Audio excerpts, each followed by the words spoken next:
রংধনু মানেই নয়নাভিরাম এক দৃশ্য। ছোট থেকে বড় সকলে একে দেখে বেশ আগ্রহ সহকারে। এক পশলা বৃষ্টির পর আমরা যখন বাইরে বের হই তখন মাঝে মধ্যেই আকাশে রংধনু দেখতে পাই। এই রংধনু দেখে আমাদের সকলের মনেই প্রধান যে কয়েকটি প্রশ্ন জাগে সেগুলো হচ্ছে, কেন এই রংধনু উঠেছে, কেন সবসময় এর 7টি রঙই হতে হবে, কেন এটি অর্ধবৃত্তাকার, রংধনু কেন হয়। ঘটনা শুরু হয় আলোর প্রতিসরণ থেকে।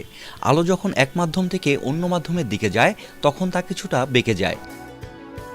বৃষ্টির সময় বা বৃষ্টির পরেও পানির কণা বাতাসে ভেসে থাকে। তখন সূর্যের আলো এই পানির কণাগুলোর ভিতর দিয়ে যাওয়ার সময়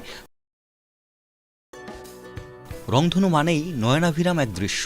ছোট থেকে বড় সকলে একে দেখে বেশ আগ্রহ সহকারে। এক পশলা বৃষ্টির পর আমরা যখন বাইরে বের হই তখন মাঝে মধ্যেই আকাশে রংধনু দেখতে পাই। এই রংধনু দেখে